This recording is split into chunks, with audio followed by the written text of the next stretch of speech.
Naghain ng mosyon ang kampo ng sinalakay na steel plant sa Misamis Oriental upang palayain ang mga hinuling 70 empleyado.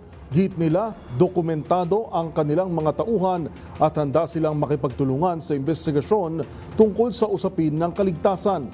Ang iba pang detalye tinutukan ni Kyle Bulyas. Nanindigan ng Philippine Sanja Steel Corporation na may mga kaukulang dokumento na hawak ang mga empleyado nilang Chinese national. Ayon kay Attorney Julia Chu, bahagi ng legal counsel ng kumpanya, handa silang ipresenta ang mga naturang dokumento sa mga otoridad.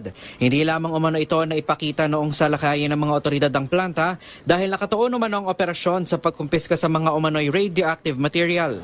Actually po, lahat ng workers po ng Sanja, may mga alien employment permit naman po sila, may work visas po sila. And actually, ang ginawa po ng legal team namin is kinumpile po namin lahat ng documentation na po yun para i-present po sa authorities, para po makita nila kung tama po yung sinasabi namin na documented po yung mga workers ng Sanja. Bukod dito, may report din mula sa Department of Health na nagnegatibo naman sa mga sintomas ng radiation exposure ang mga Pilipinong empleyado ng kumpanya. Itinanggi rin ni Chu na ang mga Pilipino lamang ang exposed sa radiation at iginiit na iisang lugar lang ang pinagtatrabahuan nila ng mga Chinese national. Sa ngayon, naghain ng mosyon sa korte ang Sanja para palayain na ang 70 inarestong Chinese national at para buksan na muli ang kumpanya. Kasalukuyan na nagsasagawa ng mga kilos protesta ang mga manggagawa ng PhilSanja dahil tigil operasyon pa ngayon ang naturang pasilidad.